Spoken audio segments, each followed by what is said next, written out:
Assalamu alaikum, peace and blessings. You're tuned in to the Sajda Saturday Morning Coffee Talks, where we talk about life, love, and business.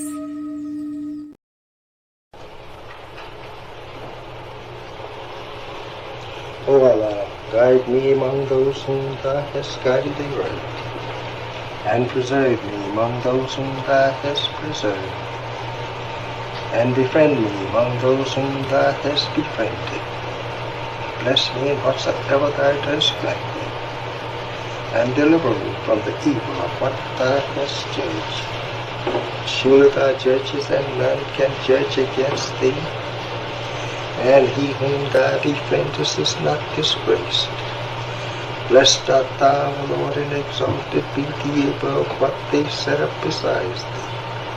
I bear witness, nothing deserves to be served besides Thee, and I bear witness that Muhammad is Thy servant and apostle. Amen.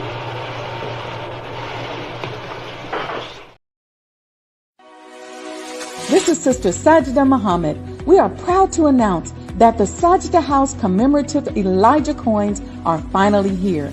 As we renovate and restore the former home of the most honorable Elijah Muhammad, we have recycled the old copper gutters and downspouts and created a 1 ounce 39 millimeter coin made of 100% pure copper. Each coin is professionally graded and has its own barcode and registration number. This priceless heirloom, made from recycled copper from the messenger's home, is now available at sajdahouse.com.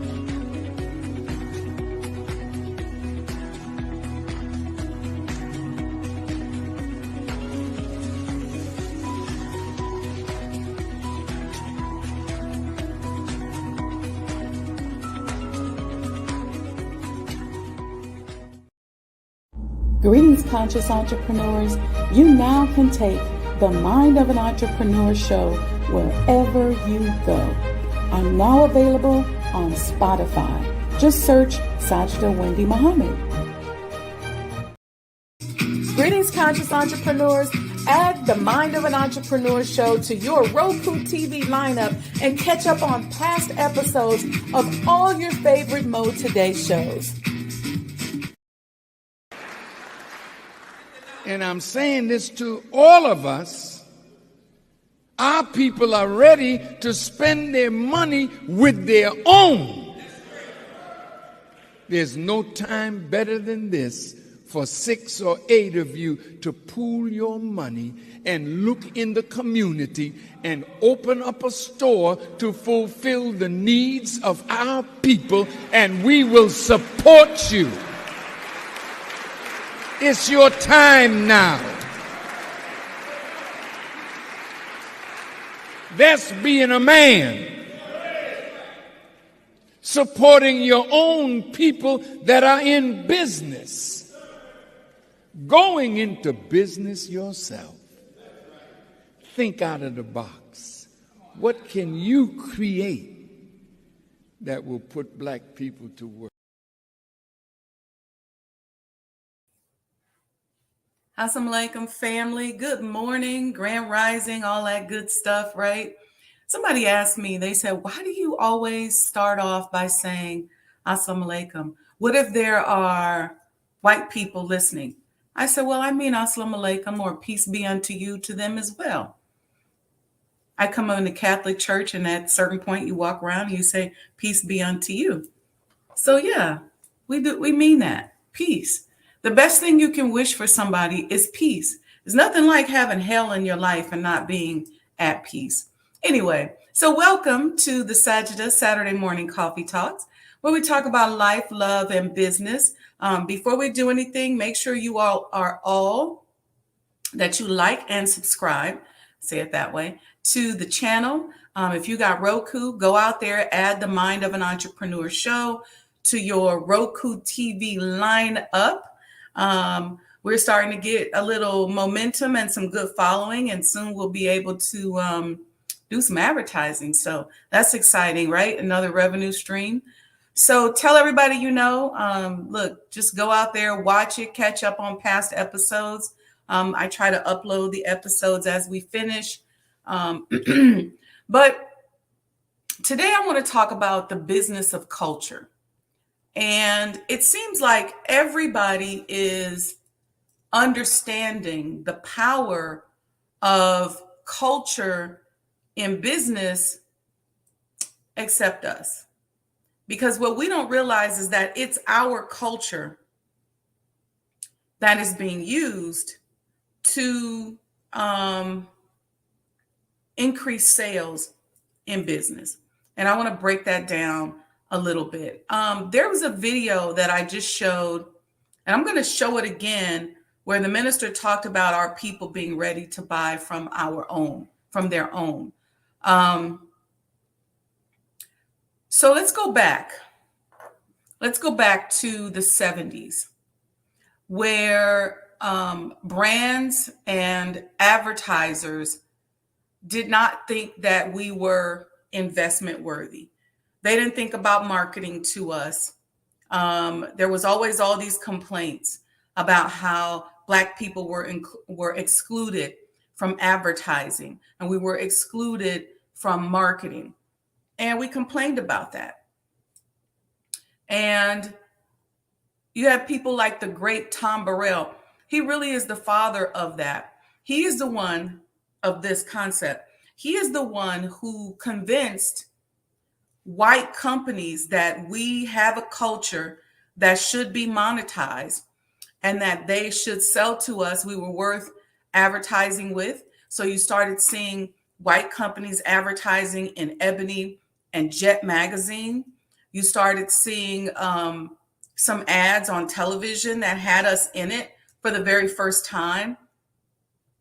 And Tom was very, very successful at teaching white people that Black people were not just dark-skinned white people. What does that mean? That means that we have a culture.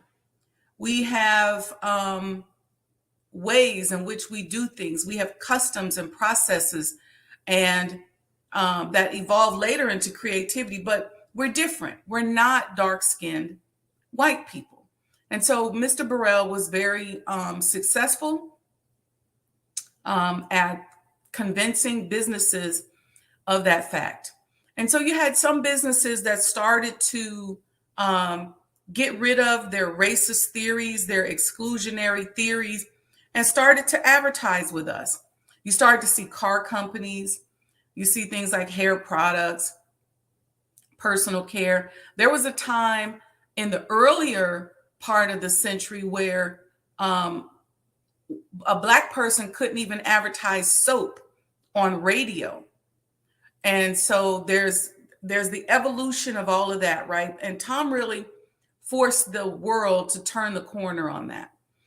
And then when you moved through the 80s, started to get into the 90s, the entertainment industry sort of took control of that cultural marketing, or I should say the cultural capital that was created by us, right? You started to see like Run DMC when they were talking about my Adidas.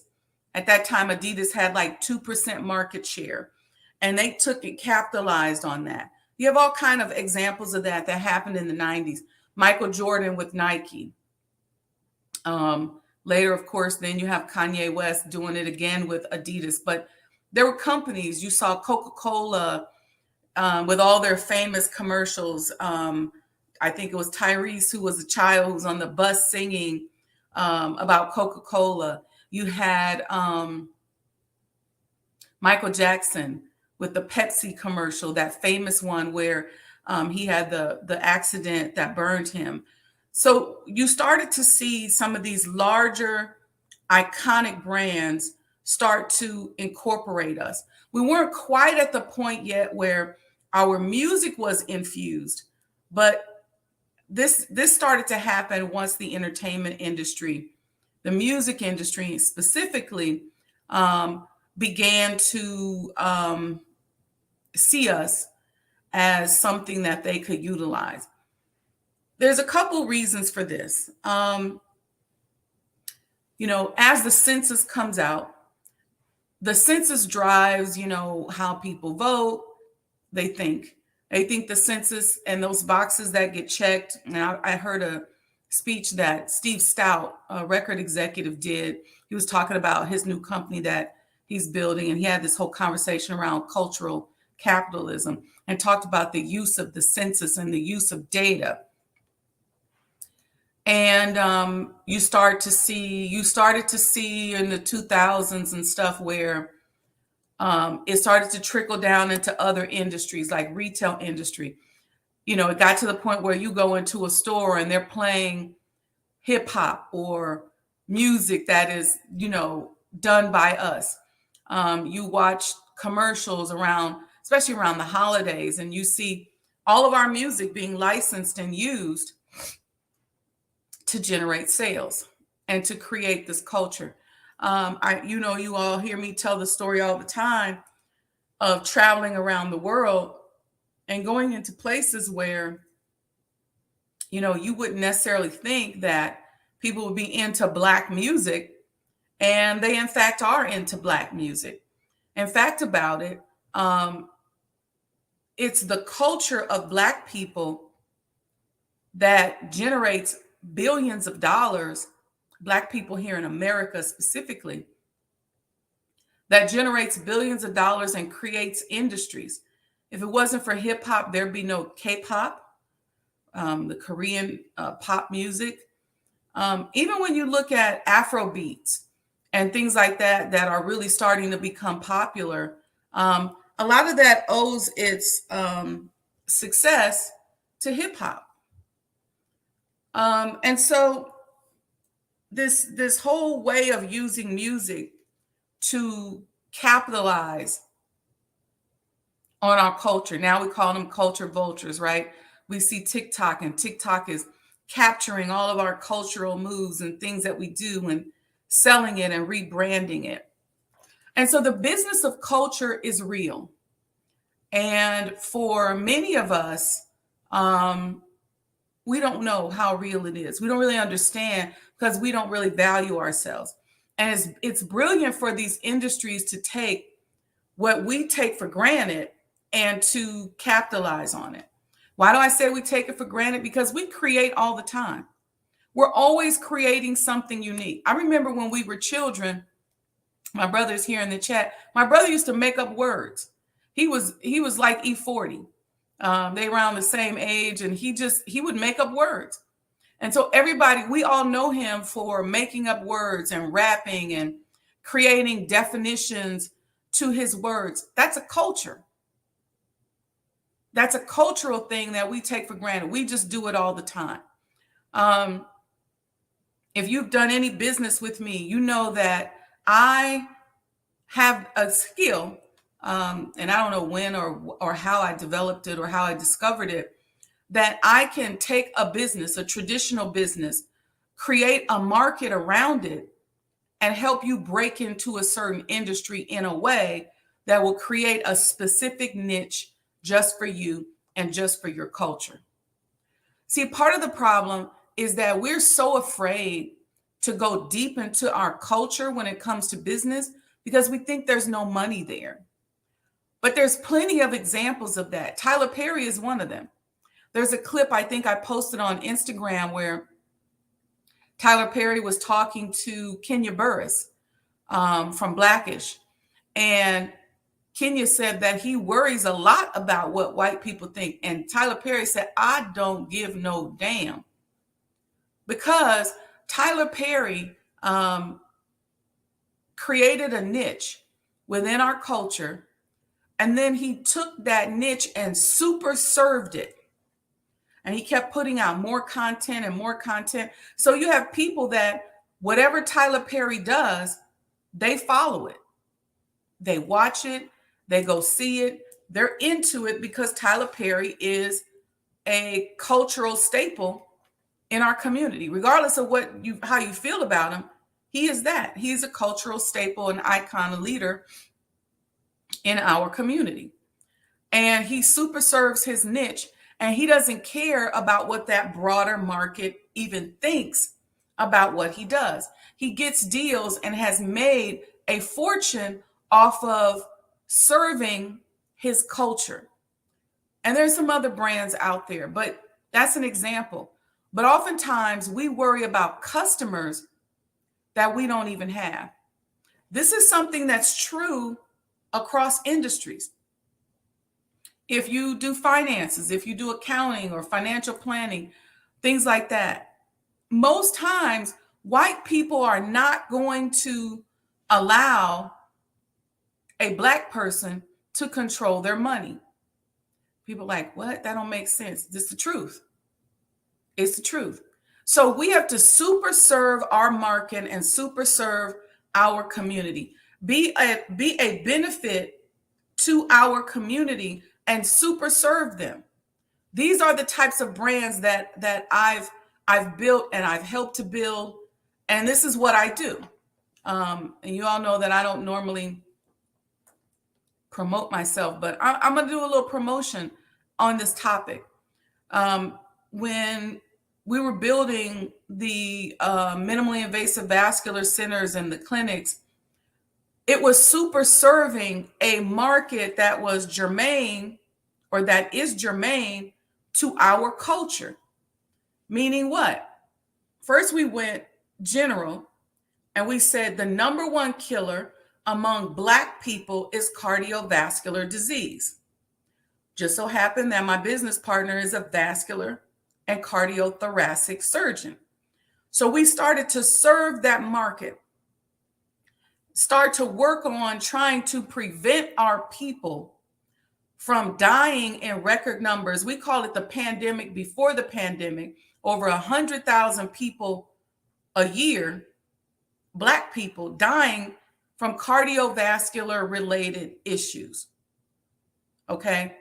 And then the risk factors associated. So we started to dive into the risk factors and treat our people. And so we began to direct some of those insurance dollars from the general or broader market into our own coffers, if you will. And we created sort of this avalanche of services to where it literally just wore us out. It's a tremendous amount of pressure being responsible for people's lives because we tackled the risk factors. Smokers, over 90% of our patients smoked. Smoking is a passport to cardiovascular disease, even if you smoke weed. A lot of people don't know that, but it's a passport to cardiovascular disease.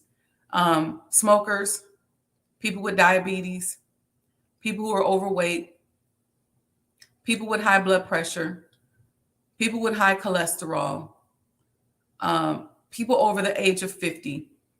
We start to take those risk factors and educate about them. So we literally almost went door to door. We went into the community and set up these free screenings. And we started to show people how this particular risk factor that you have, let's get rid of that risk factor, because it doesn't mean that you have to be amputated. Doesn't mean that you have to die, that you have to have a stroke. And so we saved over 30,000 lives and limbs by the grace of Allah using this technique. Built a micro hospital. Then we said, let's go deeper into our market. And again, if you book me as a consultant, I'm going to help you super serve your market so that you can make the money you think you're going to make if you're pandering to the broader market. See, even the broader market ain't worried about the broader market. Let me say it this way. And I'll say it the way Dr. George Fraser says it. White people are not thinking about you. They're worried about their family, their children, their problems, their job, and your money. That's what they're worried about. What does that mean? That means that they're not even focused on their own demographic. They're using our music, our culture, and access to our hyper consumerism as a way to make money. Everybody knows that if you're an immigrant and you come into this country, where do you go to make money? You go to the Black community.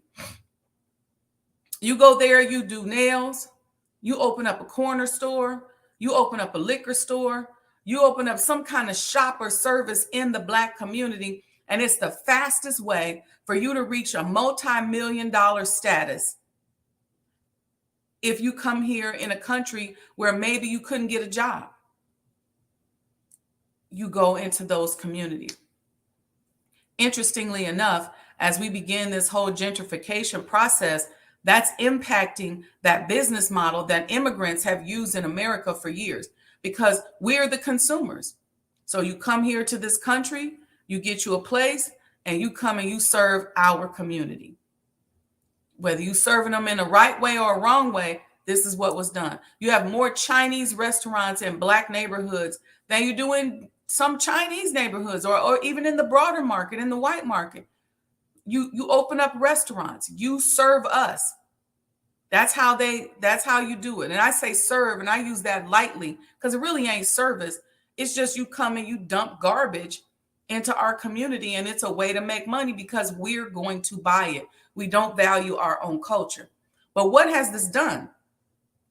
This has infused all of these other cultures into our culture. It has made them adopt our culture. So everybody that comes here and kind of colonizes, if you will, the Black community, very similar to the way China is doing on the continent of Africa. This is where you go to make money. So why is it that all of these other cultures can see that we are worth doing business with and serving, but we ourselves can't? Why is it that Tyler Perry would have that conversation on the internet per se, or some interview they were doing, and it get posted and go viral on the internet? I'll say it that way. Why? Because we don't think that we matter. We don't think our culture matters because we create so easily. Let me tell you the blessing that we have as a people. Two ways. I was talking to you about healthcare and creating a market, carving out a niche where you can start to pull and redirect some of those dollars. And if you book me as a consultant, this is what I will help you do. I will help you carve out a niche working with your people that will create a multi-million-dollar brand. I don't care if you're in financial services. I don't care if it's HVAC. I don't care if it's food, a restaurant. I can show you how to hyper serve your people and make money, whether it's real estate. The first thing you have to understand is that old business models no longer work. So you can't bring what you learned as a business student or what you've seen in the broader community into doing business in our community. That you can't do. Other cultures might be able to do that. They may be able to come in and abuse us and make money, but you can't do that. So we would talk about that if you booked me. And if you do want to book me, go to the link in my bio if you're on Facebook, Twitter, Instagram, LinkedIn. And there's a link there where you can book. And if you book one session, I give you two. So I give you one for free. I don't take a lot of clients.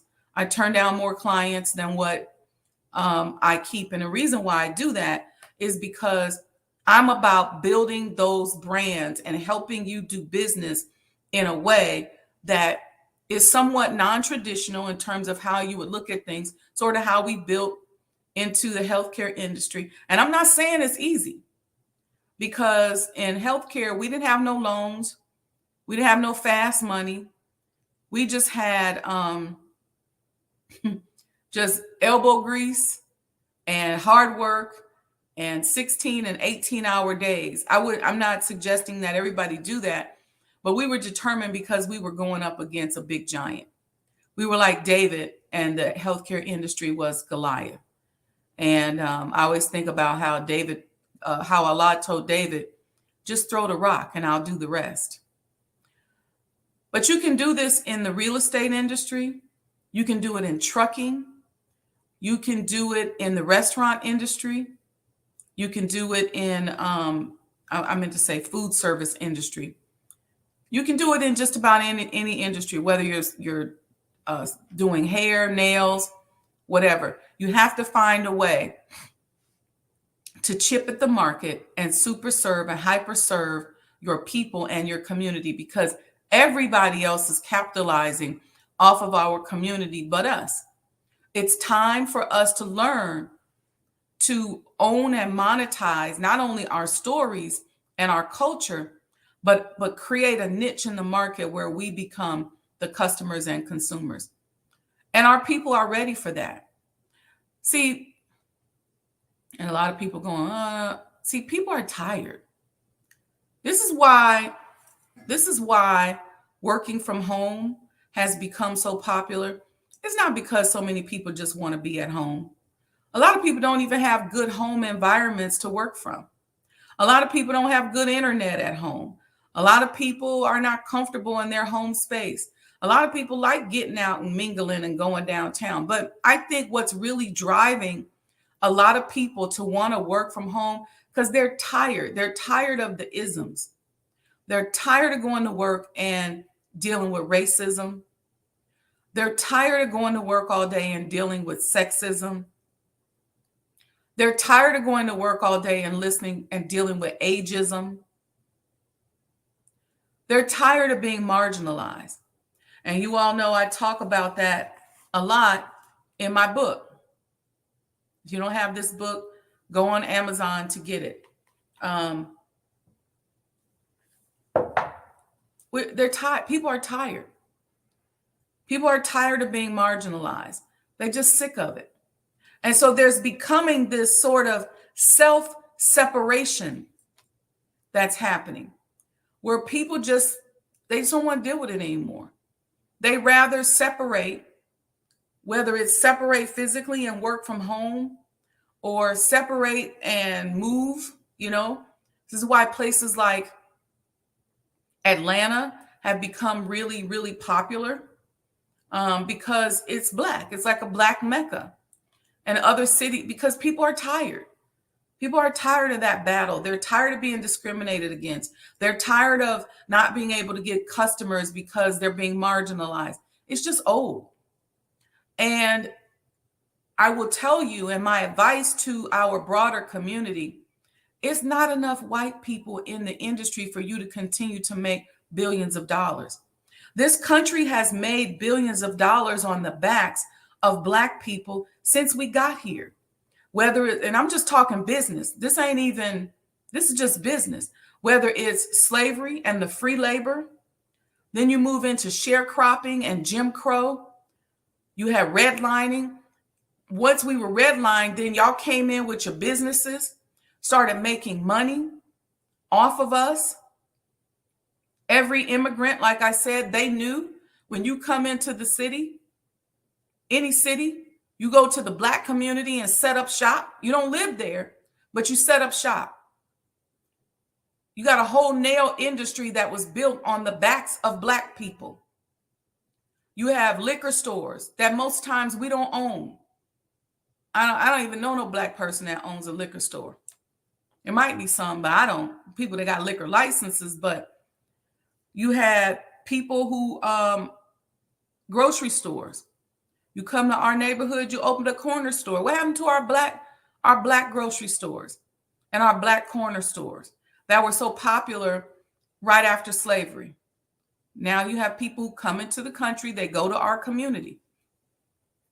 You have an entire fast food industry that was built on the backs of Black people, because you went into the community. You opened up these quick restaurants.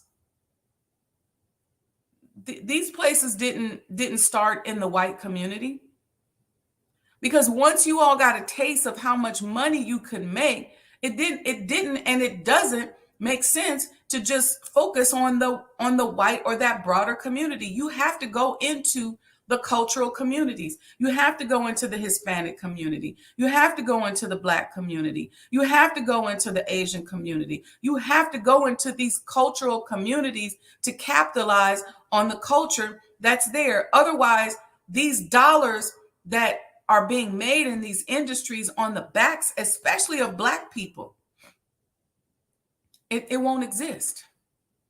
So what does that mean for us? It means that we can carve out a niche. We know ourselves and our people better than anybody.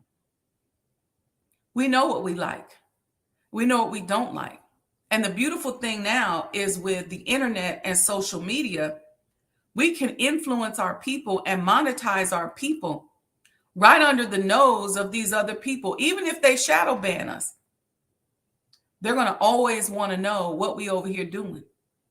Because, and let me tell you the blessing that Allah has given us as a people. I started to say this earlier, but let's talk about us from a health standpoint. If any of you saw the interview I did with Dr. Jacoby, it's on iHeartRadio. It's called Who Cloned Tyrone? That's the name of the interview I did with Dr. Jacoby on iHeartRadio. You should check it out. And we talked about, I don't know if we talked a lot, and so I'm not sure if we covered it on the podcast. We may have. Why is it? Why we say Black don't crack? Why do we talk about that all the time? You see people like the beautiful Angela Bassett, who is 65 years old, and she's gorgeous, killing the game, absolutely beautiful. You have Black women and men who, especially women, let me separate that a little bit. Because Black women are defying odds. Where we get better and look better the older we get. And it's interesting what's happening with Black women and Black men. With Black men, there's this rush to try to extinguish them, get rid of them, whether it's their behaviors, whether it's just them being a man, whether it's just straight out killing our brothers. So there's that piece of it. And unfortunately, what's happening with our brothers, as they get older, you start to see a decline. But then if they start taking care of themselves, they can turn that around. But they have to fight against a decline, a societal decline that is happening systemically. They can defeat it because you got some brothers out here that's over 50, that's in shape, that's looking good, that got themselves together. Because when we focus on it, we can really focus on it. Start eating right, start taking care of ourselves, no drinking, no smoking, start thinking right, start moving around, start making money. These are small tweaks that aren't that difficult to do. But think about our Black women. As we get older, we become more attractive. We become sexier.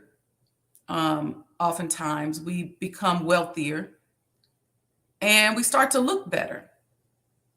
You know, this is a very Eurocentric way of looking at things, that as you get older, you become less attractive. In ancient cultures, the older you got, the more beautiful you became, because it was based on wisdom and things like that. The youth was used for childbearing years. And then as you pass through those childbearing years, you became more and more attractive. And there's studies out there.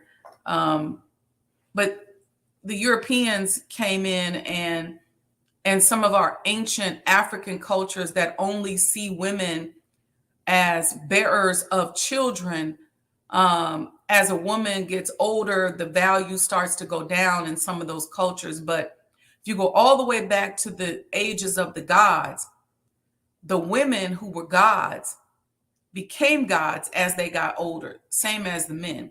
But that's a whole nother subject. But going back to the interview with Dr. Jacoby about cloning and stem cells.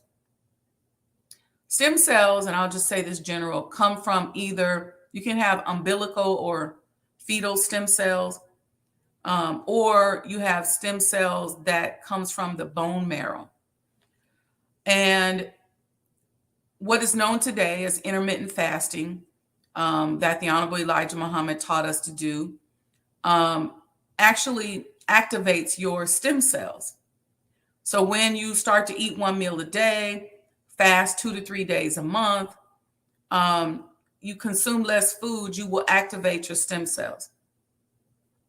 What also activates stem cells is pressure, stress. Because as you're in that fight or flight mode, your body is trying to figure out how to make you survive. And so in trying to make you survive, it's releasing those stem cells to feed your organs, which is amazing. It's magical. The body is magical because we're under all this pressure and stress, but we look better and more beautiful as we get older and as the pressure compounds. That's a blessing. But then also, as a result, a byproduct of this stress that we've had over the past 400 years is the superhumans that were created through the breeding processes that happened when we came over here as slaves. So we were bred like horses. That's why we're some of the best athletes and some of the most beautiful and some of the most strongest people in the world, because we were bred that way. Now it benefits us, right? But then there's our creativity, because when you're struggling, you learn to be very creative. Black people are so creative. We create to survive. We create just to create. We create just because of who we are. You can go through any Black neighborhood. You can find people who can rap better than the best rapper in the world, than the chart-topping rappers. You can find people who can sing better than Whitney Houston, Jennifer Hudson, and all them put together. You can find people who are funnier than your best comedians. You can find people who are better athletes than Kobe Bryant or LeBron James or Steph Curry or any of them, Kyrie Irving. You can find people like that. We got those kind of people just sitting around our neighborhood, sitting around our community. These are blessings that we have to learn to capitalize on. And the first step is to understand the business of our culture and how we can begin to own and monetize it. Who are you? What do you do? It's time to discover your authentic self and turn that into money. It may not be the obvious thing, but it is likely something that is unique to you. Your story, who you are, is unique to you. Nobody can take it from you. Nobody can own it. And a lot of times you can't make this stuff up. I think it was the minister who said that most of us have a life story within us that would be a bestseller, a chart-topping movie. We got it right up inside of us just from what happens to us. So I encourage us to document our experiences, document our lives, document our cultures. Understand that you don't always have to worry about customers that you don't have. That is the number one thing that I see when you all book me for clients. When you all book me for consultation and you become a client of mine, one of the number one things I see from us is that we are worried about customers that we don't have and customers that we ain't gonna get. I'm gonna say it again. Stop worrying about customers that you don't have and customers that you're never gonna get. If you look at any basic sales strategy, if you go to your warm market, those are people that are most likely to be your clients. You can become friends with the billionaire next door or down the street. You can hang out with the billionaires. You may learn some techniques and some cultural things, but a lot of times, most of that money-making Those money-making opportunities are relationship driven. And so sometimes, even if you're the cool Black person in the room, oftentimes you're not going to be put in front of checks. What makes you get in front of checks and what makes them want to write you a check is when you are owning and monetizing your culture. If Jay-Z was still just a dude from the Marcy Projects, do you think he'd be sitting with Warren Buffett? Do you think Warren Buffett would give a damn what Jay-Z thinks or does? It's because Jay-Z has owned and monetized his own story and his place within a culture that is known throughout every business industry to make millionaires and billionaires. So it's the owning of that culture that makes it so that he can go and sit down with Warren Buffett. He wouldn't be able to do that as the dude from the Marcy Projects. Why do you think that they would say to Tyler Perry, let's give you this deal? Tyler Perry got people offering him deals. BET, VH1, all these different, I can't even name all the stuff that he's got offered to him. Why? Because he owns and monetizes his own story and his own niche within our community. Let me go back to the healthcare example. When we just started out as just two Black people trying to break in, a Black business consultant and a Black surgeon partnering up, trying to break into the industry, insurance companies we had to beg them to credential us. We had to do all these presentations and beg and beg. We had to beg to get credentials at the hospital. We had to beg to get patients. We had to beg and borrow and do everything we could to get everything up off the ground. But once we found a way to super serve our community and own a piece of our community in that space, the insurance company started to call us. Hey, would you accept our insurance? The hospital started to call us. Hey, if you got people that need us, would you send us over here? The products started coming in. Hey, would you, and let me tell you this, we would turn down prescription products. So we didn't just offer medicine because they said, well, we'll give you a bonus, or we'll give you free this or that, or we'll give you some advertising. We said no. That made us even more popular. We stopped vendors from being able to come into our space and walk around. You had to make an appointment and go through a screening process before we even allowed you in the door. That made us even more popular because we were serving a community that had fallen victim to this type of advertising and these type of methods. See, old business models no longer work. But what made us so attractive is because we started to own that piece of our community. And how did we own it? We did a partnership with the DC Office on Aging.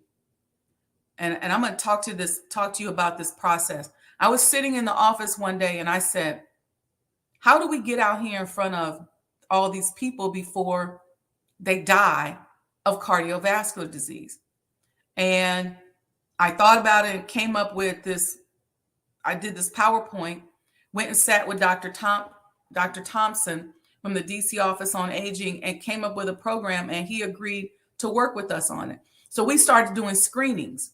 We went into all the DC wellness centers. We went into the recreational centers. We went into the senior homes. We went into senior living facilities. And we started doing free screenings. And we started giving people advice for free. This is what you can do to prevent amputation. This is what you can do to prevent a stroke. And we started really serving them and making a difference and showing our people that we cared and that we were knowledgeable. We started working close to free at a Black dominated hospital in Southeast Washington, DC.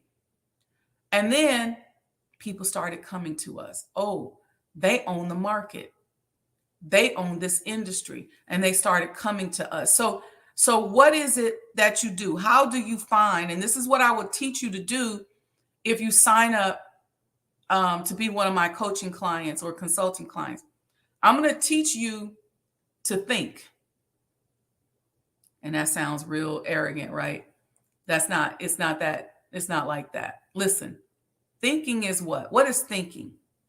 Most of us think thinking is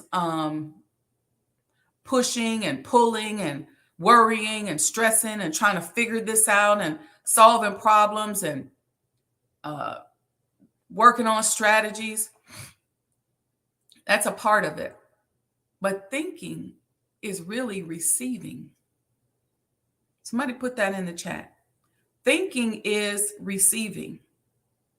So I'm going to show you how to use your mind so that you receive and monetize the ideas that come to you. Thinking is receiving. See, if you got to believe that the solution is already in the universe. So when you sit down, when I sat down and said, how do we solve this problem? Allah, we're dying over 100,000 people a year from cardiovascular disease. How do we solve this problem? And then my job is to listen and to hear it. I'm studying, I'm reading, I understand what the conditions are. So I put it in my mind what those conditions are. And then I say, Allah, what is the solution? And then I remove myself so that I can hear it. This is how you create new industries. This is how you monetize problem solving and issues that are in your community that are connected to you. See, we serve a merciful God. And if you let me teach you this technique, you will find that there's not a problem in the world that you cannot solve once you learn to think and receive. We're doing it with the development of the House Museum. I'm doing it with the development of films. I'm going to save all of that because I got 2 big films that I'm working on. So how do you get that multi-million-dollar idea? How do you get access to that billion-dollar strategy for your insurance company, for your investment firm, for your financial planning firm, for your hospital, for your healthcare practice, for your real estate agency, for your trucking company? How do you get that?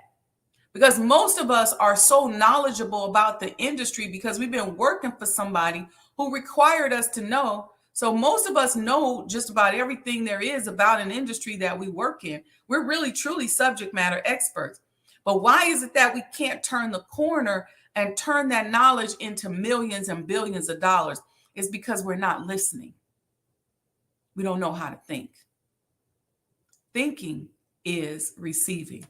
And remember, old business models no longer work. So the business of culture has to transition from the entertainment industry using our music and songs and our data to target us as consumers, to us now turning it around and owning and monetizing our culture so that we are on the front end of the money. We own the intellectual capital, the intellectual and the intangible assets. We should own that. We know our culture better than anybody. This is why you all hear me saying every Wednesday when we're out here on the Mind of an Entrepreneur show that the Black Muslim business community is the hottest and fastest growing market that you are going to see will be interrupting and disrupting industries around the world. Why? Because what has happened, and I'll say this last point before we go, what has happened with the entertainment industry and those who control and own our culture, those who come into our community, whether it's virtually or physically, and start to own the culture, whether they selling us Flamin' Hots and red drinks, whether they selling us bad Chinese food, whether they selling us sharks and whales for dinner, whatever they selling us that we didn't necessarily like or want at the beginning, they are now using that to manipulate us as consumers. So they're manipulating not only us, but the rest of the world. And they're saying, this is hot, this is what you're going to buy. So the study of the data is real. And so now we become manipulated. What does that mean? If sex and the sex culture is what's hot and people are making money on it, then what they do is they convince us that stripping is a career path. I'm going to say it again. And this is all divine. You can go to scriptures on this. I'm not going to do it right now, but once they tear down our men and they say that the men are toxic and sexually inappropriate, then they make us thoughts. Once they do that, now they can erase us from history, but they can control us because they can make more and more of us think that this is a lifestyle that is a career path. So there's manipulation that is now happening with aspects of our culture. And we all have to admit that the sex industry is the elephant in the room in our culture because we don't talk about it.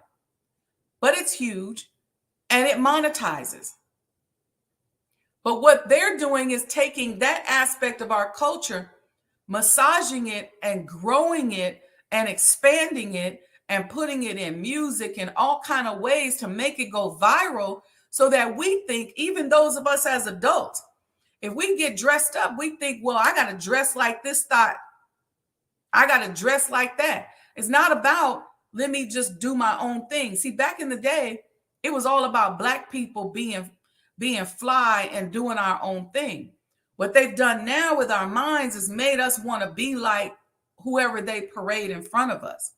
So we've lost our ability to be authentic, or our desire, I should say, not our ability, our desire to be authentic. So what does all this mean? It means that there's space in there for us to own and monetize our cultural capital. And I say we start with our own story. Start with your own story. I continue to use the Tyler Perry example. Regardless of what you think about him, don't dismiss what I'm saying because you're judging him and you got an issue with him. Understand, see, one thing that I learned to do a long time ago from studying business, if you know me, I'm always looking, I can see patterns and models. Whether I agree or disagree with it or not, I see the pattern and the way in which they're creating business out of it. So Tyler Perry took himself impersonating his auntie and the women in his family. He monetized that, made a business out of it, made an industry out of that. And now he's hyper serving the people that follow him. You can do the same thing. You look at Martin Lawrence. He created characters that were born out of his family and in his community. And that show is one of the greatest sitcoms ever. So you can do this. You just got to first begin. And the beautiful thing now is that with the internet, you don't necessarily need to go to nobody for a distribution, at least not initially. Own and monetize your own stuff, sell your own book, tell your story. Let me give you an example of this podcast, for example. I started this podcast in 2009 when nobody was watching. It'd be just me on here talking. Why did I do it? Because I listened. I was listening to the universe, and the universe said to me, you have all of this experience and all of this knowledge that you have bought and paid for with a lot of blood, sweat, and tears. Tell people. Put it out there. So I started out on Blog Talk Radio. You'll see my stuff on Audible, see my stuff on Spotify and different places, all kind of different stuff. But I knew that I was building a pipeline that one day was going to blow. I didn't want to be that person that got invited to the Oprah Winfrey show and I ain't got no product. That happened to a lot of people I know. They got invited to Oprah. They sitting there on the couch with her. This is a huge market, huge exposure, and they have not one product.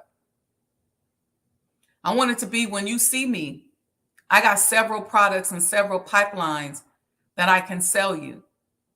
I'm going to hyper service my market so that you see me as a subject matter expert in my market, in marginalized entrepreneurs, in conscious entrepreneurs, Black Muslims in business. And I'm going to serve and protect those markets because that's what's important to me. That's part of my culture. That's part of who I am. So I went through and started to dissect who I am. I'm a spiritual person. So spirituality and my brand, the authentic you, is very important to me. And so I started to learn to weave myself throughout brands that I would create. And then I set up an opportunity where you too can work with me and sign up with me, and I will help you to dissect who you are. Because at the end of the day, you didn't show up here on the planet to go to work every day, 9 to 5, and work for somebody else. Of course, there's things we got to do. We got to pay the bills. We got to eat. We're not fools. The minister told us to steal away. Don't just up and quit your job. I don't know if you all remember, there was lots of talk about that. Don't just up and quit your job and go, forget it. I'm doing for self. I'm opening my own business. Sometimes you got to steal away. You got to wait till you save enough money. You got to wait till you develop that product. You got to wait till you get to the point where you got enough money in the bank where you can move forward. So you got to be smart. You got to be strategic. You got to steal away. But what's happening to us today? Some of us aren't blessed to be able to steal away because we're getting fired. We're getting laid off. We're going into business under duress because we stressed out. We got to survive because we just got fired. We just got laid off. Some of us have backgrounds. We can't get jobs. Some of us are working in industries where the doors are closed to people that look like us. We can only go so far. And so we're forced to step out and go and do for self because there's nothing else that works for us. Or we got to do our business on the side. So we might work 8 hours a day, come home, put in 8 hours on our business and sleep a little. This is the day and time in which we're in. And the way to accelerate that is to use the business model that the broader community has already used and developed. Okay? I'm going to say this one last thing. We got to study. We got to study business models and stop looking at pop culture as the only business model. Sorry. Just because this is how it's done in pop culture doesn't mean that every industry operates like that. And it doesn't mean that it's the right industry for you. Let me tell you something. Normally, when you start seeing these investment strategies and these business strategies that come through pop culture, normally, by the time it gets to us, it's because the people who invented the process already pulled all the money out of it and they don't want to do it anymore. So whenever you find something on pop culture, I don't care if it's a multi-level marketing, I don't care if it's the way they invest in cryptocurrency or any of that kind of stuff, make sure that you're maximizing your profits and you get in and get out. Because by the time we're in it, it ain't gonna last long. So don't go into that industry and start stacking your profits within that system, because when the market falls, you're gonna lose. Pull out your profits. You've seen that with cryptocurrency. And I know a lot of times, a lot of us like to think, oh, I'm into this new thing. I'm into this. Most business models, most multi-million-dollar business models are usually kept from the masses of the people, especially Black people. So you got to pull back and think and listen.